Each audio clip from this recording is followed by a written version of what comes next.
आपको खुशामदीद कहते हैं। मैं असदुल्ला खान हूँ। कल ज़िमनी इलेक्शन हुआ जिसमें मजमूई तौर पर मुस्लिम लीग नून और उनकी इत्तेहादी जमातों ने कामयाबी हासिल की। इस पर आज जाहिर है वो क्लेम भी कर रहे हैं कि हम सबसे मकबूल जमात हैं। वो ये कह रहे हैं कि हमारी कारकर्दगी का ये नतीजा है। मरियम नवाज साहिबा ने कहा है कि हमने जो 2 महीने में आवाम को रिलीफ दिया उसके नतीजे में ये हुआ है। तहरीक इंसाफ ये मानने को तैयार नहीं है। तहरीक इंसाफ कह रही है कि नहीं जनाब, ये जो इलेक्शन हुआ है ये दरअसल इलेक्शन तो हुआ ही नहीं है, ये कुछ और था, धांधली थी, डब्बे भरे गए, सब कुछ हुआ है, लेकिन ये इलेक्शन नहीं था। किसका मौक़िफ़ दुरुस्त है? और ख़ास तौर पर आदाद व शुमार जो हमारे सामने फॉर्म 47 आया है उसको देखते हुए क्या सिर्फ इस बात को पीटीआई ये दावा कर सकती है कि नहीं जनाब हमारे साथ तो धांधली हुई है? क्या ये कहना दुरुस्त होगा? इन तमाम उमूर पर बात करेंगे। शानदाना गुलजार साहब हमारे साथ मौजूद है, तहरीक इंसाफ की रहनुमा। बहुत शुक्रिया शानदाना साहबा। कल क्या हुआ, आपका वोटर नहीं निकला बाहर? ये तो जी ड्रामा मैं देख रही हूँ माशाल्लाह कल से चल रहा है, लेकिन हम तो शुक्र है ट्विटर पे सारा दिन बैठे हुए थे, सोशल मीडिया पे जितना कल वोटर निकला ना उतना 8 फरवरी को। यही तो मसला है कि आप लोग सोशल मीडिया पे बैठे हुए थे। मैं जी केपी में थी ना, इसलिए मैं पंजाब पहुंच नहीं सकी। मैं अपने इलाके को देख रही थी, अपने सूबे को। देखें कल जो है 8 फरवरी से भी ज़्यादा लोग निकले, लेकिन कल 9 फरवरी से भी ज़्यादा बुरा सिलेक्शन हुआ है, धांधलीस्तान हुआ है। फॉर्म 47 तक की तो नौबत ही नहीं आई। अभी शेख वकास अकरम के साथ बैठे हुए थे जो झंग से हमारे हमने, वो बता रहे थे कि NA 119 पे माशाल्लाह 40 प्रिजाइडिंग ऑफिसर्स को उठा लिया गया। 30 ने तो उसी वक्त जो दस्तखत लेने थे दे दिए। 10 को इंक्लूडिंग 4 खवातीन को सिवियर फिजिकल अब्यूज़ किया गया कि ये दस्तखत करो। शुक्र है पाकिस्तान में 40 में से 10 की तो रूह अभी जिंदा है। उन्होंने कहा कि जी हम नहीं कर सकते, प्री साइंड फॉर्म 45 46 जैसे हम नहीं कर सकते। जब ठीक ठाक मार खिलाई उनको, फिर उनसे कहा कि अब ये दस्तखत करो, डब्बे भरो। फिर उसके बाद क्योंकि मार खा चुके थे सारे, लितर लेके आए थे माशाल्लाह बाकायदा, उनको वीडियो बनाई है एक एक बंदे बंदे की, क्योंकि वीडियोज़ वाली हुकूमत चल रही है, टिकटॉक है ना। उनको 1-1 लाख रुपया हाथ में दिया कि अब ये लो, ताकि अगर कल को ये कमिश्नर रावलपिंडी की तरह कोई बात करें कि जी हम पे तो ज़बरदस्ती ये सब कुछ बदलवाया गया, तो ये वीडियो आ जाए कि नहीं इसने तो लाख रुपये लिया है। अब आप मुझे बताएं, हम पूरे पाकिस्तान को बेवकूफ़ समझते हैं। यहाँ पे वो लोग बैठे हुए हैं पंजाब हुकूमत में, फेडरल गवर्नमेंट में, जो कुरान पे झूठे हल्फ लेके 9 फरवरी को इलेक्शन करवाया, दूसरा जो कॉन्स्टिट्यूशन में नहीं था, फॉर्म 47 के थ्रू, आरओज के थ्रू अपने आप को पास करवाया। हम भी आरओज को जानते हैं, लोगों को जानते हैं, जान के खौफ से सब चुप बैठे हुए। जब ये सब कुछ हो रहा था आपके पॉलिटिकल एजेंट्स कहाँ थे? हमारे पॉलिटिकल एजेंट से उनको कमरे से निकाला गया, उनको पीटा गया, उनको मारा गया है, बंदूकों से उनको थ्रेटन किया गया है। यहाँ तक कि हमारे जो MNA है बिलाल एजाज साहब, उनका तो एक दफ़ा फॉर्म 47 इशू भी हो गया, असेंबली में ओथ भी ले लिया। और माशाल्लाह जो कारकर्दगी थी इलेक्शन कमीशन ऑफ पाकिस्तान की, यहाँ पे इस्लामाबाद में दरवाजे बंद किए, रिकाउंट किया, उसके 17,000 की जो लीड थी उसको 3,500 के लॉस में कंप्लीट करके दूसरी नोटिफिकेशन निकाली गई। फिर हमने उस पर केस किया। अल्लाह का शुक्र है कि कल वो रिस्टोर हो गए हैं बिलाल साहब। अभी उनके नोटिफिकेशन ECP से तैर के या पता नहीं दौड़ के या सोते हुए आ रही है। देखे ना, हम भी सोशल मीडिया पे बैठे हुए थे और हमारे नुमाइंदे जो हैं वो तो फील्ड में भी थे। लेकिन पोलिंग एजेंट, अगर आपके पोलिंग एजेंट्स को जबरदस्ती मारपीट के बाहर निकाला गया तो कोई आता ना कैमरे पर आके खड़ा होता कि जी मुझे निकाल दिया गया, अब अंदर में हमारा कोई नुमाइंदा नहीं है। ऐसी तो कोई वीडियो हमने नहीं देखी। असद भाई मुझे आप ये बताइए, आपने उनकी ये जो हैं मिसेज गुजरात में देखा हमने कैसा इलाही साहब चले, उनकी वीडियोस आपने नहीं देखी? वो देखी हमने। तो बस फिर भाई गुजरात का मामला है ना। देखें मेरा सवाल यह है कि आप ये कह रहे हैं कि जी डब्बे भर दिए गए। अगर आपके मुखालिफिन के डब्बे भर दिए गए तो आपका वोटर तो देखेंगे, मदनी साहब हैं 16,000 वोट ले रहे हैं, ये परवेज इलाही साहब के 37,000 वोट हैं 71,000 के मुकाबले में। चले मुकाबला छोड़ दें, एजाज हुसैन साहब 29,000 वोट ले रहे हैं शेखपुरा से, ये जिशान साहब 26,000 वोट ले रहे हैं। तो मान लिया कि उनके वोट बढ़ा दिए गए हैं, लेकिन आपका वोटर भी तो नहीं निकला ना। 19,000 लोग निकले हुए। मेरी बात सुने, आपने 8 फरवरी की इलेक्शन से कुछ तो देखा होगा ना असद साहब जी। सीमाबिया ताहिर, हाँ, हमारे दामाद के खिलाफ इलेक्शन लड़ी, मेरा रिश्ते में दामाद है जी, वो लाख वोट से जीती थी सुबह 3 बजे तक। आपके इलेक्शन एक्ट ये कहता है कि आपने 2 बजे तक RO ने डिक्लेयर कर देना है प्रिजाइडिंग, और RO ने सब कुछ रिजल्ट दे देना है। रिजल्ट कब आता है? 24 घंटे बाद। नहीं, ये तो 8 फरवरी की बात कर रहे हैं ना, उस पर तो हम बहुत बात कह चुके हैं। मैं तो कल की बात कर रहा हूं। मैं भी कल की आपके साथ बात कर रही हूँ। ये है 9 फरवरी प्लस के इलेक्शन। सर खान साहब वसीम अकरम प्लस नहीं कहते थे, अब वो दूसरी साइड पे चला गया है। हमारे ये एग्जैक्टली कल ये हुआ है। मैंने परसों एक इंटरव्यू में कहा था कि अगर आइन और कानून पे इलेक्शन होगा तो PTI सारी सीटें जीतेगी, माइनस बाजोबड़ की जिस पे हम आएंगे। और अगर ये वही इलेक्शन हुआ जो 9 फरवरी वाला था, ये उसका एक हाइटेंड वर्जन होगा। पर देखें इट हार्डली मैटर्स असद साहब। हमने ना पंजाब की हुकूमत मिलनी थी इस इलेक्शन के बाद, ना हमसे केपी की चेरी जानी थी, ना हमें फेडरल मिलनी थी। बट शुक्र है एक दफा दोबारा लोगों को पता चल गया है कि किस किस्म के चोर और झूठे। आप लोग क्या स्टेट ऑफ डिनाइल में तो नहीं है? जब लोग आपके निकले थे तो नजर आ रहे थे कि निकले हुए हैं। कल आपके लोग नजर ही नहीं आ रहे थे पोलिंग स्टेशन पे कि निकले हुए हैं। इतने ही निकले थे, 19,000, 25,000, 22,000। मुझे बताइए, मेन स्ट्रीम मीडिया में इमरान खान के और हमारे MNAs के और हमारे इंटरव्यूज और हमारे खान साहब की पिक्चर आ सकती है by the way main stream media पे? डिजिटल मीडिया पे तो आ सकती है। डिजिटल नहीं, डिजिटल मीडिया के लोग मेन स्ट्रीम मीडिया की तरह ही निकले होते हैं बाहर। देखें, अगर खान नहीं नजर आता ना तो खान का वोटर भी आपको नहीं नजर आएगा, ये याद रखें।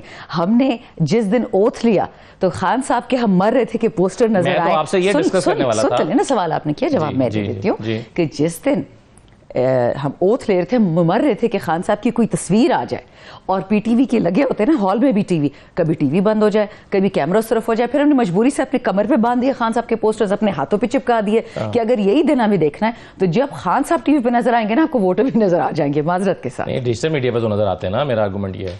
डिजिटल मीडिया में भी नजर नहीं आए, न कतारें नजर आई, ना लोग नजर आए, ना वो शोर शराबा, ना नारे लगाते हुए लोग घरों से निकले जो हमने 8 फरवरी को देखा था। वो जोशो वलवला कल नजर ही नहीं आया। नहीं, 8 फरवरी जनरल इलेक्शन था, वो आपको बाय इलेक्शन नजर आ ही नहीं सकता, हो ही नहीं सकता। ये कैसे होगा? वो एक बाय इलेक्शन, 17 जुलाई 2022 का बाय इलेक्शन मैंने खुद हर हल्के में 20 हल्कों का इलेक्शन था, जाके कवर किया था। मैंने देखा कि क्या लोगों का, हम दोनों का मौकफ इस वक्त ऑपोजिट है एक दूसरे के। आप कह रहे वोटर्स नहीं निकले, मैं कह रही हूँ धांधली हुई है। अब ये इंशाल्लाह मैं आपकी इस बात से भी इत्तेफाक कर रहा हूं कि धांधली हुई है। इलेक्शन ट्रिब्यूनल में हम जाएंगे, आपको सारे हमारे वोटर्स भी नजर आ जाएंगे, आपके हमारे वोट्स। अब उस स्टेज तक जाने तो देना, ये तो नहीं हो सकता कि मैं आसमान से वोटर्स आपको दिखा दूं उनकी वीडियोस। मेरे पास, अगर आप चाहें, जो मेरे पास इस वक्त वीडियोस हैं सारे पंजाब की, वो मैं आपको फॉरवर्ड कर देती हूं। और कल के इलेक्शन में फर्क ये है कि 8 फरवरी को जो हम नून लीग से कहते हैं कि जी तरीके इंसाफ कह रही धांधली हुई है, तो वो कहते हैं तो जाएं अदालतों के पास। आज आप कह रहे हैं कि हम जाएंगे अदालतों के पास, तो आज नहीं, हम तभी अदालतों के पास गए, आज भी हम जाएंगे। तब भी हमारे साथ धांधली हुई है, आज भी। मैंने आपको केपी का एक्सेप्शन क्यों बताया? केपी में हमारी गवर्नमेंट है, अनलाइक द टिकटॉक गवर्नमेंट। हमारे पास भी ठीक ठाक पैसा, चोरी के लिए तो सबके पास ही पैसा होता है ना। अगर हम चाहते तो क्या बाजोबड़ के हम दोनों इलेक्शंस नहीं खरीद सकते थे पंजाब वालों की तरह? क्या हम RO कमरे में बैठ के पीट नहीं सकते थे? जो एक स्टेटमेंट आ जाई है गौहर साहब की और उमर साहब की, और जो वो RO ने दिया प्रिजाइडिंग ऑफिसर के बारे में कि उसको पीटा गया है, खुफिया एजेंसीज आई हैं, उसको मारा है, क्या हम उस दिन इस पे पुलिस के धावे नहीं बोल सकते थे, रोक नहीं सकते थे लोगों को? हम सब कुछ कर सकते थे। क्या गौहर साहब और उमर अयूब साहब क्या कैंपेन के सिलसिले में फील्ड में थे, पंजाब में निकले?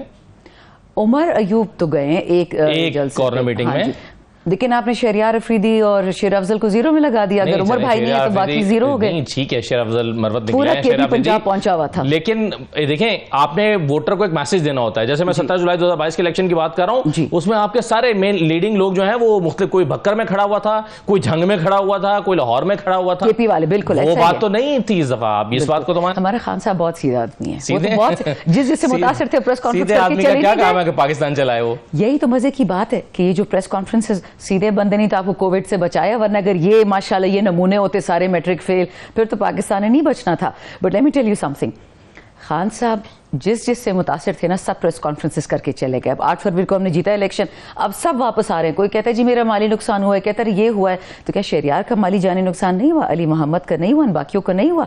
अजीब एक्सक्यूजेज है। आपकी बात बिल्कुल सही है एक हद तक कि हमारे अपने भी कुछ प्यादे कमजोर है, I have no doubt in that. लेकिन लेट मी टेल यू कि धांधली 110% हुई है, वो इंशाल्लाह प्रूव करके दिखाएंगे। मैं बिल्कुल सही है। मैं आखिरी इस पर आर्गूमेंट देके या सवाल करके चलें, आर्गूमेंट मेरा काम क्या है, लेकिन मैं फिर आगे चलता हूँ बाजोड़ पे। मेरा सिर्फ ये है कि चलें आपकी ही बात को मान लिया जाए, तो आप कह रहे हैं कि उनको 30,000 वोट पड़ा था, उसको कन्वर्ट कर दिया गया 80,000 वोट में, 70,000 वोट में। ठीक है, आप ये कह रहे हैं ना? मगर आपको जो 26,000 वोट पड़ा है वो तो 26,000 ही रहा ना, उसको तो किसी ने कम नहीं किया ना। नहीं, ये तो मैं नहीं कह रही हूँ। मुझे क्या पता कि कल आपने ठप्पे नहीं देखे?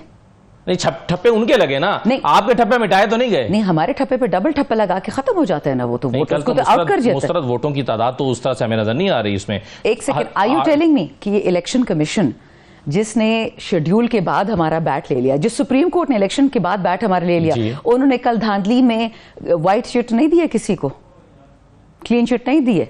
You actually believe what TCP से मुस्तरद नहीं हुए? I don't believe.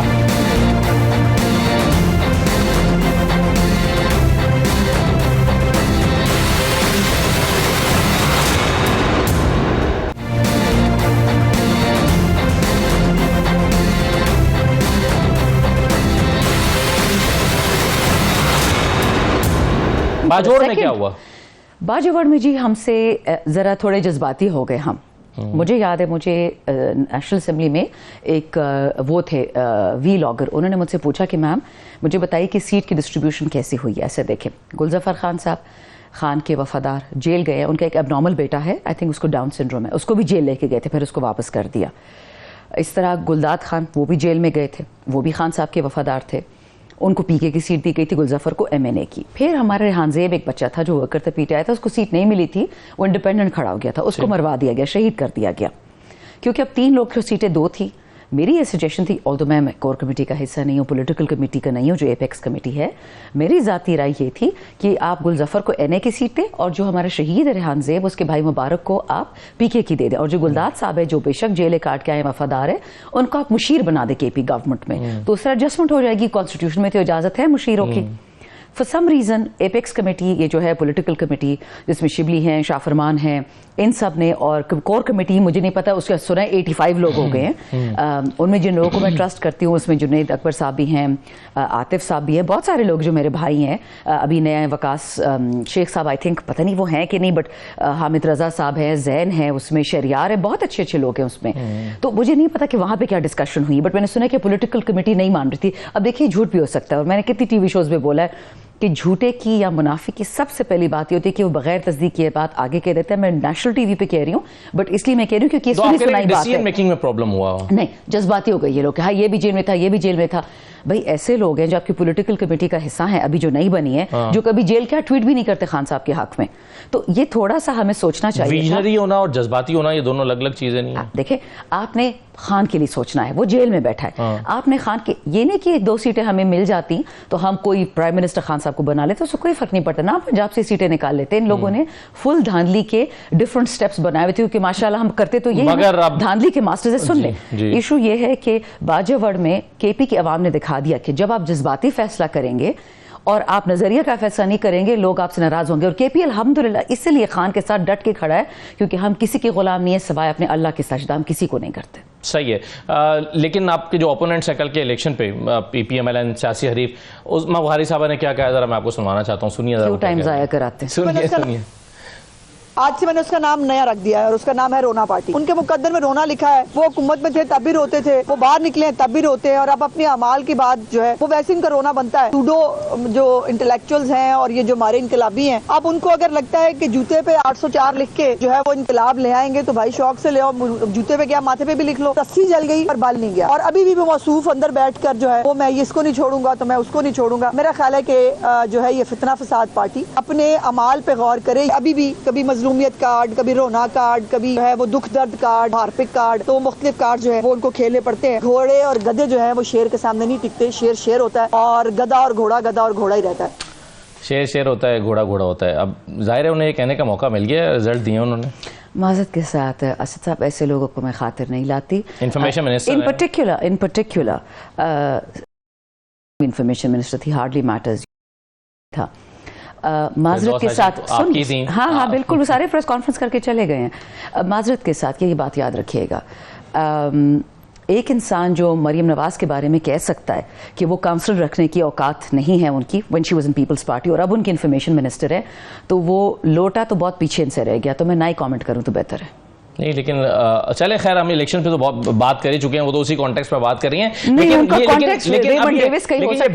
लेकिन ये बयानिया अब आपको हॉन्ट तो करेगा ना। जाहिर है उनके पास, आपके सियासी मुखालिफिन के पास एक बयानिया आ गया। एक बात बताऊं ना, ये हमारे सियासी मुखालिफ नहीं है, ये पाकिस्तान के मुखालिफ है, ये याद रखें। पीडीएम पाकिस्तान के मुखालिफ है, वरना इनका इतना बड़ा जो लीडर उनको छोड़ के चला गया फजलुर रहमान साहब, वो तो इनसे बहुत ही ज्यादा चालाक है। आप कह रहे हैं ये पाकिस्तान मुखालिफ हैं? एब्सोल्युटली। एक और वजीर हैं शजील मेमन साहब, वो कह रहे हैं आप पाकिस्तान मुखालिफ हैं। उनके कहने से क्या होता है, उनका जरा निकाल ये चलें सुनवा दें जी। ये भी सुनो। मैं समझता हूं कि पाकिस्तान के खिलाफ एक बहुत बुरी और गहरी साजिश की जा रही है, और उस साजिश में इमरान खान जो है बहुत बड़ा किरदार है, जिसमें नुकसान जो है वो पाकिस्तान को पहुंचाया जा रहा है। इमरान खान की लड़ाई जो है वो पीपुल्स पार्टी से या पाकिस्तान मुस्लिम लीग नून से या किसी और पॉलिटिकल पार्टी से नहीं है। इमरान खान की लड़ाई इस मुल्क की एस्टेब्लिशमेंट से नहीं है। इमरान खान पाकिस्तान को नुकसान पहुंचाना चाहता है। ये दोनों सूबों के वजीर इत्तलात हैं। बहरहाल अब इस बयानिया का आपको मुकाबला तो करना पड़ेगा। मैं अब क्या कहूँ। बहुत शुक्रिया शांदाना साहिबा प्रोग्राम में शिरकत करने के लिए। धानों का मसला एक बहुत गंभीर मसला बन गया है। किसान परेशान हैं, एहतजाज करने के लिए आ रहे हैं। किसानों को उनकी वो कीमत भी नहीं मिल रही जो उन्होंने लगाई है, जो उनकी कॉस्ट आई है वो भी उनको नहीं मिल रही। ये गंदम का बहरान किसान देख रहे हैं और किसान अपने मुस्तकबिल को तारीख देख रहे हैं। क्यों ये सब क्यों हो रहा है? हमारे साथ खालिद भाट साहब मौजूद हैं, चेयरमैन है किसान इत्तेहाद के। खालिद साहब बहुत शुक्रिया, खुशामदीद। सरकारी रेट 3900 रुपये मुकर्रर हुआ है, क्या शिकायत है आपको? असदुल्ला साहब बहुत शुक्रिया, आपने धरने में भी हमें सपोर्ट की और हमारे प्रोग्राम भी किए और हमारी आवाज़ भी बने। जैसे कि आपको पता है कि जी गंदम का हमारी बिल्कुल 1 महीना पहले जो है ना, जनूबी पंजाब तकरीबन 1 महीना पहले गंदम तैयार होगी। सिंध में जो 1.5 महीना पहले गंदम जो है ना निकल के मार्केट में आ गई।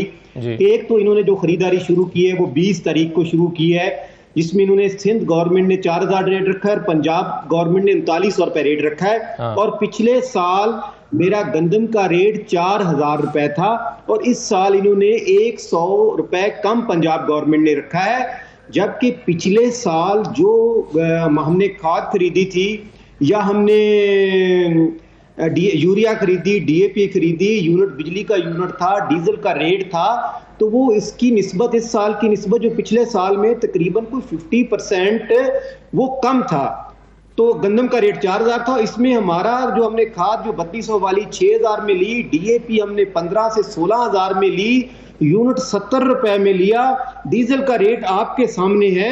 इन्होंने गंदम का रेट हमें 3900 दिया, उसमें भी इन्होंने एक कंडीशन रख दी है कि हम सिर्फ जो गंदम आपसे खरीदेंगे वो 6 एकड़ का जिम्मेदार उससे हम खरीदेंगे और 1 एकड़ वाले को 6 बोरियां हम बारदाना देंगे जी। तो असदुल्ला साहब जुल्म की इंतहा हो गई है। अब मुझे ये बताएं, मैं गवर्नमेंट से ये रिक्वेस्ट करता हूं, मरियम बीबी से, कि क्या पिछले साल की महंगाई और इस महंगाई को मद्देनजर रखते हुए गंदम का रेट क्या 3900 मेरे किसान का बनता है? कितना बनता है? दूसरा जुल्म आपके ख्याल में रेट कितना होना चाहिए था? सर, जो हमारी कास्ट टू कास्ट आती है, मीडिया बैठ जाए, एग्रीकल्चर डिपार्टमेंट बैठ जाए, सारे लोग ऑन में मीडिया के सामने हमसे ये हिसाब ले ले, इस टाइम 4500 से 4700 में मेरा सिर्फ खर्चा आ रहा है, जिसमें गंदम में मेरी कास्ट है, जिसमें खाद में डीएपी और यूरिया आपके सामने हमने इस साल ब्लैक में लाइनों में खरीदी है, यूनिट 70 रुपए में खरीदा है। और जो भी मौसमी तब्दीली की वजह से बारिशें हो रही हैं, अल्लाह गवाह पर एकड़ 15 से 10 से 15 मन एवरेज कम आ रही है। आपकी जो खरीदारी है वो 3900 रुपए में हुकूमत खरीद रही है आपसे गंदम? ना ना ना ना, वो 3900 में भी नहीं खरीद रही। अच्छा, 3900 में भी असदुल्ला साहब नहीं खरीद रही, बल्कि इन्होंने 32 लाख टन 1 अरब की डॉलर की गंदम इन्होंने बाहर से इंपोर्ट की हुई है, 32 लाख टन। अच्छा, और मेरी गंदम तैयार है। अगर मेरे पाकिस्तान के किसान ने इस दफा वाफर मकदार में गंदम काश्त कर ली, वो भी गवर्नमेंट, हम जब मीटिंग करते थे तो हमें मिनिस्ट्री और गवर्नमेंट कहती थी कि किसानों कोशिश करो कि हमें गंदम से बाहर से ना मंगवानी पड़े, आप इसको बढ़ाएं। तो जब हमने इस साल गंदम की पैदावार हमारी बढ़ गई है, अब इन्होंने बढ़ने से पहले अभी जो 32 लाख टन इन्होंने गंदम खरीदी है उसका आप म्यार देख लें, उसका आप चीजें देख लें, वो कितनी गैर म्यारी गंदम थी। और इन्होंने खालिद साहब, ये जो बाहर से गंदम मंगवाई गई है, जो 32 लाख टन इंपोर्ट हुई है, ये गंदम यहां पर जो पैदावार हो रही है गंदम की, उससे सस्ती मिल रही है हुकूमत को? सर, उसमें जो इन्होंने जो नाकस बिल्कुल गैर म्यारी गंदम है, मार्केट में जब इन्होंने मंगवाई थी उस वक्त वाकई 32-3300 इंटरनेशनल मार्केट में रेट था गंदम का। तो इन्होंने अपना गेम बनाने के लिए जिसमें इन्होंने अरबों रुपए का कमीशन खाया है, वो 32-3400 की इन्होंने मार्केट में से खरीद के फ्लोर मिल वालों को 45-4400 में बेची है वो।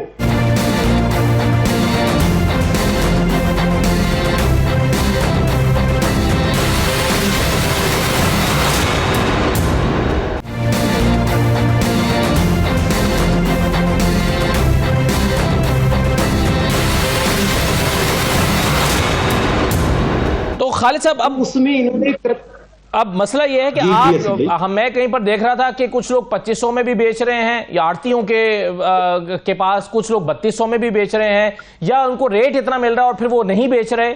तो क्या ये रेट भी लग रहे हैं गंदम के? सर मैं ईद पे लोगों ने जो ईद गांव में की है ना 2200 में बेची है, 2200 रुपए में सर, 2200 रुपए में। इस ईद पे किसान ने गंदम 2200 रुपए में बेची आप है। कह रहे हैं कि 3900 रुपए, आप कह रहे हैं 3900 रुपए में भी पैसे पूरे नहीं होते, तो 2200 में तो फिर उनको आधो हाथ का नुकसान हुआ है आपके बकौल। बिल्कुल सर, बिल्कुल नुकसान हुआ है। अभी भी इन्होंने जो 3900 की पॉलिसी रखी है, वो उसने एक ऐप बनाया है। वो ऐप तुम देखो जी, जो बॉर्डर एरिया जैसे भावलपुर का जनूबी पंजाब है, उस बॉर्डर एरिया पे तो चल ही नहीं रहा नेट, उस पे उनको कैसे वो ऐप में अपनी वो इनके साथ बात, ऐप इन्होंने जो दिया था उस पे किसान आ सकता था। तो मैं गवर्नमेंट से बार अपील कर चुका हूं कि आप कितना जुल्म कर रहे हैं कि वही फ्लोर मिल वाला गंदम 2200, 2400, 2800 में खरीद के वो गवर्नमेंट को ये बता रहा है फ्लोर मिल वाला कि मैंने 3900 में खरीदी है, जो दरमियान में मिडल मैन है वो 2200, 2400, 2800 में मेरे से खरीद रहा है। सेंटर इनके अभी आगाज नहीं हुआ। तो देखिए कितना जुल्म है कि मेरे किसान से भी गंदम कम में सस्ते में खरीदी जा रही है, और आगे फ्लोर मिल वाला इनको बता रहा है कि मैं 3900 में खरीद रहा हूं, मेरे से भी सस्ती, और फ्लोर मिल वाले को डायरेक्ट 1000-1200 उधर से बच रहा है, आटे से वो अलग कमाएगा। और गवर्नमेंट पंजाब को मैं ये अपील करता हूं कि आपने अगर किसानों को इस दफा इतना रुला दिया तो अगले साल किसान गंदम काश्त नहीं करेगा, वो कोई और फसल काश्त कर लेगा, जिससे आपके पास क्या इतने डॉलर हैं कि आप बाहर से गंदम मंगवा सकेंगे। इतना जुल्म हो रहा है अब्दुल्ला साहब कि मैं हैरान हूं। इस वक्त पाकिस्तान को सबसे ज्यादा मसला ही जो है वो डॉलर्स का मसला है, बैलेंस शीट का मसला है। आपकी इंपोर्ट्स जो हैं अगर बढ़ रही हैं, यानी आप डॉलर बाहर भेज के गंदम मंगवा रहे हैं, तो ये तो ऑलरेडी इकोनॉमी इसे सफर करेगी। ये पॉइंट तो आपका बिल्कुल ठीक है, लेकिन खालिद साहब मसला ये है, जो काउंटर आर्गूमेंट दूसरी तरफ से आता है, वो कहते हैं कि अशिया की जो कीमत है उसका तयन तो तलब और रसद करती है कि कितनी ज़रूरत है मार्केट को। जैसे आलू है, जैसे मकई है, वो आप उगाते हैं, आपको पता होता है मार्केट में कितनी ज़रूरत है, आप उगा देते हैं। अगर ज़्यादा उग जाए तो अगले साल आप थोड़ी कम उगा लेते हैं, आप खुद इसको कैलकुलेट करते हैं। तो आप हुकूमत से गंदम पे क्यों तवक्को रखते हैं कि वो आपको 4500 रुपये रेट ले, जबकि उसको मार्केट में बाहर से सस्ती मिल रही हो? हाँ बिल्कुल भाई असुल्ला साहब जी, आपने सही सवाल किया कि हमारी दूसरी सारी फसलें जो है ना, 2 फसलें हमारी ऐसी हैं जिसका रेट गवर्नमेंट डिसाइड करती है। इस एक गन्ने का रेट और ये गंदम का रेट। अगर हमें ये गंदम का रेट ओपन मार्केट में, पिछले साल आपको पता है कि अगर हमारी गंदम अगर हमने 20 से 25 मन अपने घर रख ली, तो एसी साहब आया, उसने हमारी चार दीवारी को भी फलांगा, और उसने आके घर से मेरी गंदम उठाई और मेरे किसान पे पर्चा भी दे दिया कि आपने 25 मन गंदम अपने घर में क्यों रख ली है, पर्चा दे दिया कि आपने ये ज़ख़ीरानंदोज़ी की है। अगर हमने वाफर मकदार में कर ली तो अब हम रुल गए। अब मुझे ये बताएं कि ये गवर्नमेंट का काम है हमें बताना या हमारा काम है? या तो हमें पता हो कि जिस तरह हम दूसरी चीजें काश्त करते हैं, हमें पता है अपनी मर्जी से हमने बेचना है उसको। ये 2 चीजें ऐसी हैं जिसपे हमारा कंट्रोल ही नहीं है। हम गवर्नमेंट के, हम गंदम हमारी काश्त करते हैं, सारी मेहनत हम करते हैं, गवर्नमेंट रेट डिसाइड करती है। ये कितना जुल्म है। अगर ये हमें आगाह कर देते हैं कि हमने 32 लाख टन ले ली है, आप गंदम ना काश्त करें, कोई और फसल काश्त कर ले, हम और फसल काश्त कर लेते। हम तो खुश हुए कि गवर्नमेंट हमें इस दफा किसानों को अवार्ड देगी, हमें बुलाएगी कि आप वाफर मकदार में गंदम काश्त कर ली, हमें बाहर से मंगवानी नहीं पड़ेगी, हमारा जो जरा मुबादले पर असर नहीं पड़ेगा। जी हाँ। अच्छा खालिद साहब, किसानों के मसाइल जो हैं वो और भी हैं, यानी बारदाने का मसला भी है, फिर उनके बीजों का मसला भी है, फिर उनके कुछ मौसमियाती तब्दीलियों का मसला भी है। मैं कुछ किसानों के बयानात आपको सुनवाना चाहता हूँ कि लोग अपने अपने जो मसाइल हैं वो किस तरह से बयान करें। सुनिए जरा किसान क्या कह रहे हैं। 2 नंबर डीलरों और कंपनी के नुमाइंदों की वजह से, कंपनी की वजह से हमें ये 2 नंबर बीज दिया गया है, जो 80 से 85 दिन की हमें टाइम दिया गया था। ये 5 माह से ऊपर चला गया है, लेकिन अभी तक तैयार नहीं हुआ। बारिश और ज़्यादा बारिश की वजह से जो है ना, हमारी गंदम जो है ना वो लेट गई है। उसका दाना जो है बहुत बारीक हो चुका है, उसको फंगस भी लग चुकी है, उसका दाना भी काला हो चुका है, कम से कम आधे से ज़्यादा नुकसान हो चुका है। जब से फसल लगाई है, आप पानी लगाना है, यूरिया नहीं मिल रही, बीज भी ज़ाया, खाद भी ज़ाया, हर चीज़ तबाह बर्बाद हो जानी है।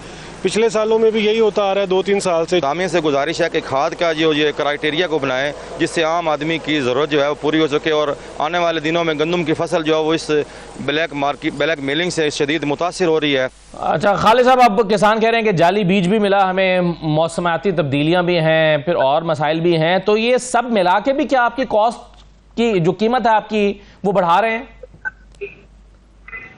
सर जी देखें, अगर हम उस नुकसानात को लगा लेना तो बिल्कुल ही हमारी तो गंदम का रेट बहुत बढ़ जाता है। अभी आप देखें ना, जब अभी बारिशें हो रही है, गंदम हमारी गिरी पड़ी है, उसकी मैंने पहले आपको बताया कि 15 से 20 मन एवरेज कम हो गई है। दूसरा जुल्म देखें कि हमारे किसान इत्तेहाद की तंजीमों ने जो खाद फैक्ट्रियां जो 2 नंबर बनाती, हम पकड़ते हैं, इनको निशानदेही करते हैं कि ये आपकी खाद की 2 नंबर फैक्ट्रियां चल रही हैं, वो उसको 10,000 रुपए का जुर्माना करता है। फिर 3500 गवर्नमेंट में यूरिया का रेट रखा है, 6000 में बिक रही है। हम गवर्नमेंट को जाके इसी तहसीलदार उनको बताते हैं कि सर ये देखो जुल्म, ये डीलर हम डीलर से लेके आए, ये 6000 रुपए की हमें दी है, 3600 रेट था। आप यकीन करें कि उनके मुंशी को पकड़ते हैं, 10,000 उसको जुर्माना करते हैं, सुबह उसका मुंशी जमानत पे बाहर आ जाता है। अगले दिन हम 6000 रुपए भी लेके जाते हैं कि यार हमें यूरिया दे दे, वो कहता भाग जाके इसी को कंप्लेन कर दे, वो मुझे गिरफ्तार कर ले। मैं हैरान हूं कि ज़राअत पे कोई ऐसी पॉलिसी नहीं है कि जी सीड हमारे, अब देखो अगर मैंने सीड ले लिया, 6 महीने मैंने मेहनत की, अगर उसका रिजल्ट ना आया तो क्या उस कंपनी को पकड़ा जाएगा? हाँ सही है खालिद साहब, पूछने वाला बिल्कुल सही है, ये बड़े जेन्युइन मसाइल हैं। ये बताएं, आप पंजाब हुकूमत आपके इन मसाइल को सुनने के लिए आपसे राब्ते में है, आपकी किसी तंजीम से या आपसे? जी बिल्कुल जी, हमारे से तो राब्ते में नहीं है। आज उजमा बुखारी साहबा ने एक प्रेस कॉन्फ्रेंस की है हमारे खिलाफ। उन्होंने कहा जी ये वो तंजीम है जो इलेक्शन लड़ी थी, लिहाजा हमारे मिनिस्टर के खिलाफ इनका बंदा इलेक्शन लड़ा था, इनको वो दुख है, इसकी वजह से ये एहतजाज पे आ रहे हैं। देखो उजमा साहबा, हमारा क्या हक नहीं है इलेक्शन लड़ना? हमारा हक नहीं है। इंशाल्लाह मैं इन पार्टियों को बताना चाहता हूं कि एक दिन आना है, इन किसानों ने इलेक्शन भी जीतने हैं और जो सियासत में बैठे इनको वानों से बाहर निकाल के फेंकने, अगर इसी तरह जुल्म किसानों के साथ रहा। उजमा साहबा, आप आज आपने प्रेस कॉन्फ्रेंस की है, क्या आपने ये हमें आप ये ब्लैकमेल कह रही हैं कि आप हम ब्लैकमेल कर रहे हैं? आज बकायदा हम पे प्रेस कॉन्फ्रेंस की गई है जी पंजाब गवर्नमेंट की तरफ से कि ये पार्टी तो इलेक्शन लड़ती है, लिहाजा ये तो फरार लोग हैं, ये हमें ब्लैकमेल कर रहे हैं। देखिए जी, हमने इस्लामाबाद, असदुल्ला साहब आप मौजूद थे, हमने धरना दिया, पुरअमन रहे, हमने गवर्नमेंट से मुज़ाकरात किए, गवर्नमेंट की, हम तो बनीगाला भी गए थे, आपको पता है, हम उधर भी गए थे। हम किसी जमात से नहीं है, हम अपने किसानों के साथ जो जुल्म हो रहा है उसकी आवाज उठाएंगे। उस्मान साहबा, अगर आप 29 को हमारे साथ तशद्दुद करें, हमें बंद करना चाहें, जो आज आपने प्रेस कॉन्फ्रेंस की, इससे आपका यही मूड लगता है कि आप हमारे साथ कार्रवाई करेंगे। किसान नहीं डरेगा। आप असदुल्ला भाई, आपको पता है कितना मौसम खराब था, हम उस पुल के नीचे पड़े रहे। किसान वो नहीं है जो पीछे भाग जाएगा। हम ना इनसे लड़ेंगे, पुरअमन रहेंगे, लेकिन पंजाब असेंबली में एहतजाज करेंगे। मसला ये है ना कि हर जगह पे काली भेड़े हैं, हमारे यहाँ में भी कुछ ऐसी काली भेड़े। धरना देने जा रहे हैं 29 तारीख को जी, 29 तारीख को पंजाब असेंबली के सामने हम जाके पुरअमन एहतजाज करेंगे और हमारे साथ जो ज्यादतियां हुई हैं वो पूरा इनको बताएंगे। अभी एग्रीकल्चर वाले ने रिपोर्ट दी है कि जी इनको जी 3200 रुपए कास्ट आती है। मैंने उससे पूछा कैसे 3200 रुपए गंदम में कास्ट आ रही है? उसने कहा जी आपने खाद 3300 की ली है, डीएपी 8000 की ली है।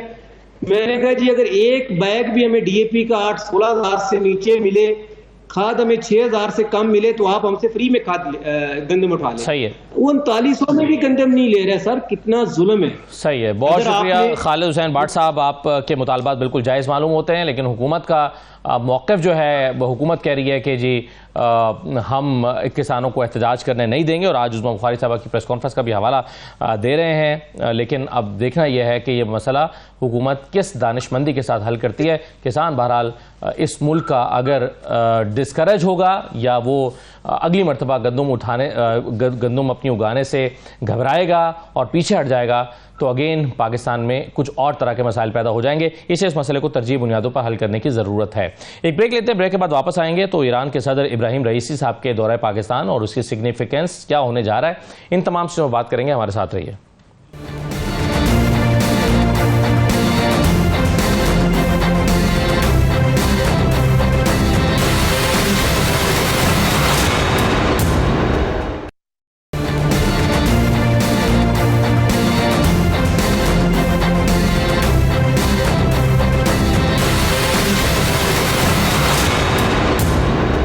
ब्रेक के बाद दोबारा खुशामदीद कहते हैं। ईरान के सदर इब्राहिम रईसी साहब के दौरा पाकिस्तान को बहुत अहमियत की निगाह से देखा जा रहा है। मौजूदा हालात में ये दौरा किस तरह से अहमियत का हामिल है, इस पर हम बात करेंगे। एजाज चौधरी साहब हमारे साथ मौजूद है। बहुत शुक्रिया एजाज चौधरी साहब, खुशामदीद। सर, सबसे पहले तो ये बताइए कि क्या सिग्निफिकेंस है इस दौरे की? बहुत सिग्निफिकेंस है साहब, इतना इम्पोर्टेंट है। पाकिस्तान का ये हमसाया मुल्क है और ईरान इसलिए भी है अहम कि अफगानिस्तान और हिंदुस्तान का जो बॉर्डर है वो गैर महफूज है। हम ये तीसरा बॉर्डर गैर महफूज नहीं देख सकते। और ये पिछले दिनों जो 2 माह पहले वाकया हुए थे उसके बाद ज़रूरी था कि कोई किसी किस्म की ऐसा अमल किया जाए कि इन तमाम एलिमेंट्स को जो पाकिस्तान और ईरान के दरमियान ताल्लुकात को ख़राब कर रहे हैं उन तक वाज़ेह पैगाम पहुंच जाए।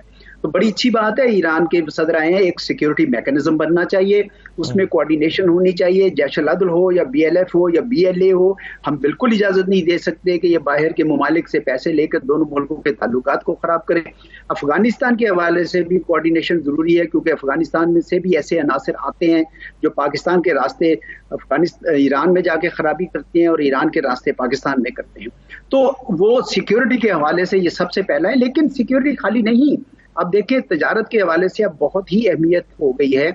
और मुझे खुशी है कि पाकिस्तान में ये ईरान के वफद ने भी ये बात की है, क्योंकि पाकिस्तान ठीक है सैंक्शंस लगी हुई हैं, लेकिन स्मगलिंग देखें ना कितनी बड़ी तादाद में हो रही है जी। इतनी बड़ी तादाद में स्मगलिंग बिल्कुल वीडियोज आई हैं और देखने लायक है कि भाई ये क्या हो रहा है। तो अगर आप बॉर्डर मार्केट्स को एक्सपैंड करें और बहुत बड़ा कर दें तो पाकिस्तानी करेंसी ईरानी करेंसी में होगी, पाकिस्तान को रेवेन्यू मिलेगा उसका, हम पे सैंक्शंस भी कोई किसी किस्म में नहीं लग सकती हैं और बलूचिस्तान के अवाम को बहुत फायदा होगा। उससे क्या होगा कि वहाँ पे इंसर्जेंसी भी नहीं फैल सकेगी। तो ये भी एक दूसरा एक इसकी अहमियत है। और तीसरी जो इसकी अहमियत है वो IP गैस पाइपलाइन के हवाले से, क्योंकि आए दिन ये ठीक नहीं लग रहा था कि ईरान नोटिस देता है और हम कुछ कर नहीं सकते हैं क्योंकि सैंक्शंस लगी हुई हैं ईरान के ऊपर। तो कोई रास्ता निकालने की जरूरत है। पहले तो ईरान को समझाने की जरूरत है कि ये फोर्स मेजोर है, ये आप पर सैंक्शंस की वजह से, हमारी वजह से नहीं है। और दूसरी बात यह है कि अमेरिका से भी बात करनी चाहिए कि ये आप ये जो मैं सिग्नल्स दे रहे हैं सैंक्शंस लगा के, ये ठीक नहीं है, क्योंकि हम ये हमारा हमसाया मुल्क है और हमें इसके ऊपर काम करने की जरूरत है।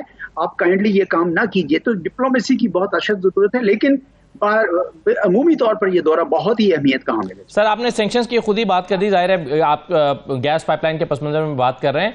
आपको क्या लगता है कि पाकिस्तान पेनल्टी के ऑप्शन पे जा सकता है या इसी प्रोजेक्ट पे जाएगा? अमेरिका को मनाया जा सकता है, उन्हें कन्विंस किया जा सकता है? आप गैस पाइपलाइन का मुस्तकबिल क्या देख रहे हैं? देखिए मेरा ये ख्याल है कि जिसने भी एग्रीमेंट पहले तो ये किया था ना नेगोशिएट, उसमें सुकम थे। एक तो ये कि आपने फोर्स मेजोर रखी थी कि नहीं रखी थी उसमें, ठीक है जी। और ये है कि भाई US सैंक्शंस जो लगी ईरान पे वो फोर्स मेजोर है, पाकिस्तान क्या कर सकता है। दूसरी बात ये कि इतनी बड़ी पेनल्टी क्यों डाल दी, $2-3 मिलियन पर डे के हिसाब से। तो ये कुछ नेगोशिएशंस में हम लोग थोड़े कमजोर रहे हैं, लेकिन चलें अब रिवर्स नहीं कर सकते, फॉरवर्ड लुकिंग देखना है। ईरान को भी ये बताना है कि जनाब ये जिस तरह का एग्रीमेंट हुआ है और ईरान पे सैंक्शंस की वजह से नहीं कर पा रहे हैं, कोई रास्ता निकालना पड़ेगा, उसके लिए आप सब्र कीजिए। और दूसरी तरफ हमें अमेरिका से ये कहना होगा कि ये जनाब हमारे लिए बड़ी अशद जरूरत है इस गैस को लेना, क्योंकि पाकिस्तान में इस वक्त एनर्जी क्राइसिस है। हम बड़ी महंगी IPPs के जरिए इलेक्ट्रिसिटी ले रहे हैं, ये हमारे लिए चीपर सोर्स है। तो बहुत सारी डिप्लोमेसी दोनों तरफ करनी होगी, तो हमें कोई, वरना उस वक्त तक जब तक ये काम नहीं होता, देखिए ये इतना आसान नहीं, इतनी बड़ी इन्वेस्टमेंट चाहिए। जो गवादर से लेकर नवाबशाह तक जहां हमारा पाइपलाइन सिस्टम है कोई 600 किलोमीटर है, तो कौन डालेगा इतनी लंबी पाइपलाइन? फिर 70 किलोमीटर की गवादर से ईरानी बॉर्डर पोर्ट, तो इतना जो महंगी इन्वेस्टमेंट है वो वही करेगा ना। जब बाहर से आएगा कंसोर्शियम बनेंगे, तो कंसोर्शियम डरते हैं, वो कहते हैं कि नहीं जनाब इस पे तो हम पे कहीं सैंक्शन ना आ जाएगा, ईरान के साथ कोई ताल्लुक बना। तो ये बड़ा कठिन मामला है और ये चीज ईरान को एक्सप्लेन करने की जरूरत है। सही है सर, गैस पाइपलाइन का तो एक मामला है, लेकिन दूसरी तरफ हम अपने ट्रेड के वॉल्यूम को $10 बिलियन तक बढ़ाने की बात कर रहे हैं।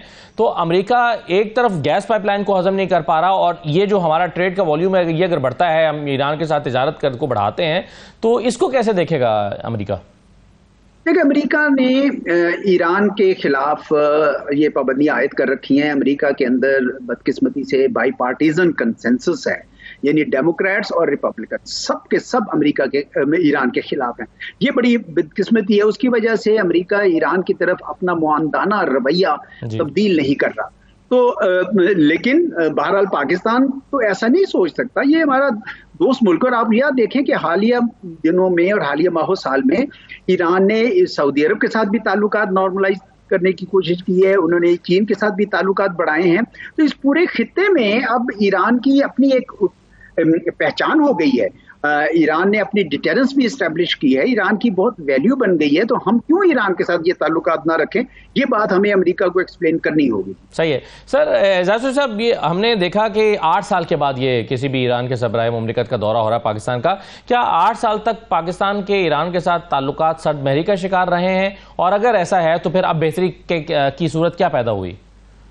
देखिए, बेहतरी की सूरत तो खुद पैदा होगी ना, ईरान के सदर खुद चल कर आए हैं और इससे तो साफ नजर आ रहा है कि उनकी ख्वाहिश ये है कि ईरान की ताल्लुकात पाकिस्तान के साथ बेहतर हो। ये याद रखिए, ईरान एक सिविलाइजेशनल स्टेट है और इंडिया ने बड़ी कोशिश की है कि वो भी अपनी सिविलाइजेशनल स्टेट के तौर पर ईरान के साथ गहरे ताल्लुकात करे। वो ये भी चाहते हैं कि north south corridor Mumbai to Chabahar और ऊपर सेंट्रल एशिया और यूरेशिया तक जाए, उन्होंने बड़ी कोशिश की है। लेकिन ईरान ये समझता है कि पाकिस्तान हमसाया मुल्क है, इसके साथ ताल्लुकात बेहतर होने। मैंने खुद 2 साबिक सदूर के महफिल में, यानी उनकी एक मीटिंग में बैठ के मैंने सुना था, तो वो कहते हैं कि चाबहार और गवादर पोर्ट हमें सूट करती है इनका लिंक, तो हमें ईरान के साथ ताल्लुकात को गैर मामूली अहमियत देनी चाहिए और ये दौरा बहुत मुफीद है, इसका भरपूर फायदा उठाना चाहिए। और एजाज साहब, खत्ते के जो दूसरे ममालिक हैं, बिलखुसूस चीन या भारत या अफगानिस्तान, वो इस जो ताल्लुकात हैं ईरान के साथ पाकिस्तान के बेहतर होते हुए या फिर तजारत का वॉल्यूम बढ़ता हुआ, वो इसको कैसे देखेंगे? चीन तो बहुत खुश होगा क्योंकि चीन के ये मंसूबे के हिसाब से ठीक है। और अफगानिस्तान का मैं कह नहीं सकता, तालिबान की हुकूमत ने ऐसा हैरतज़दा कर दिया है सबको, ना सिर्फ पाकिस्तान को बल्कि तमाम खित्ते को, कि ये किस सिमत पे चल निकले हैं। अलबत्ता भारत तो खफा ही होगा ना जी। भारत ने पाकिस्तान की तो कोई खैर, आपने सुनी है कि स्टेटमेंट्स कितनी मुआंदाना किस्म की स्टेटमेंट्स उन्होंने दी हैं पाकिस्तान के खिलाफ।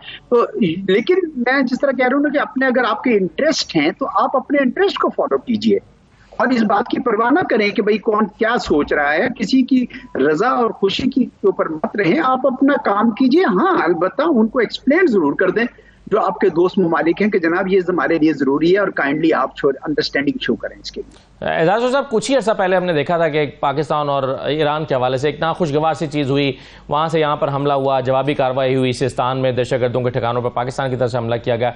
ऐसा लगा कि ताल्लुकात में थोड़ा सा एक कशीदगी सी है।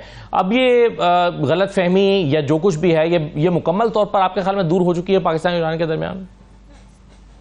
जी, दूर हो चुकी है, लेकिन मैकेनिज्म बनाना पड़ेगा, सिक्योरिटी मैकेनिज्म, कोऑर्डिनेशन मैकेनिज्म, वरना ये दोबारा आ सकती है। याद रखिए कि ये जो एलिमेंट्स हैं ये बाहर के तरफ से पुष्टपनाही की वजह से ये काम कर रहे हैं और वो पुष्टपनाही रुकनी नहीं है।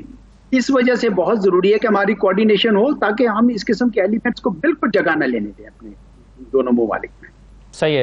एजाज साहब, बलोचिस्तान में भी हम जानते हैं कि अमन कायम करने के लिए अगरचे बहुत मेहनत की गई है और बहुत चीज़ें अचीव भी हुई हैं, लेकिन बहरहाल फिर भी कुछ ना कुछ प्रॉब्लम्स हैं। ईरान का भी मसला है दहशतगर्दी का, तो दहशतगर्दी के इन काउंटर टेररिज्म के हवाले से पाकिस्तान और ईरान मिलकर क्या कुछ कर सकते हैं, कि क्या हो सकता है दोनों के एक मुश्तरका प्लेटफॉर्म से? देखिए, एक तो ये है कि दोनों मुल्कों को कोऑर्डिनेट करना चाहिए अफगानिस्तान के ऊपर। अफगानिस्तान दोबारा दहशतगर्दों की आमाजगाह बनता जा रहा है। तालिबान की हुकूमत एक नॉर्मल हुकूमत की तरह नहीं बिहेव कर रही, वो अभी भी एक इंसर्जेंट ग्रुप की तरह कर रहे हैं। वो अभी तक लेवरेजेस बना रहे हैं, जिस तरह उन्होंने पाकिस्तान के खिलाफ TTP बनाई हुई है। यही काम वो ईरान के साथ करेंगे और यही काम वो बाकी नेबर्स के साथ करेंगे। इसलिए पाकिस्तान और ईरान को अफगानिस्तान के अंदर जो बदलती हुई सूरत हाल है, जो बिगड़ती हुई सूरत हाल है, उस पर कोऑर्डिनेट करने की जरूरत है। क्यों, बल्कि मैं समझूंगा कि पाकिस्तान, ईरान और बाकी हमसाये जो हैं ईरान के, उनको हंगामी तौर पर आपस में मिलना चाहिए और सोचना चाहिए कि भाई ये अगर अफगानिस्तान में ये सारी दोबारा टेररिस्ट एंटिटीज आ गई तो क्या बनेगा। तो इसलिए कोऑर्डिनेशन बहुत जरूरी है। ठीक है, बहुत शुक्रिया। एजाज चौधरी साहब कह रहे हैं कि बहुत ही इम्पॉर्टेंट दौरा है, इसकी बहुत अहमियत है और ये हरगिज़ ऐसा नहीं है कि ईरान के साथ ताल्लुकात तो अच्छे होंगे तो सऊदी अरब के साथ ख़राब हो जाएंगे, बल्कि सऊदी अरब भी इसको बहुत अच्छे अंदाज में देखेगा कि पाकिस्तान और ईरान के दरमियान ताल्लुकात बेहतर होंगे, तिजारत बढ़ेगी और अमेरिका को भी पाकिस्तान और ईरान दोनों की ज़रूरियात को समझना होगा। यह आज का प्रोग्राम था, इजाज़त दीजिए, अल्लाह हाफ़िज़।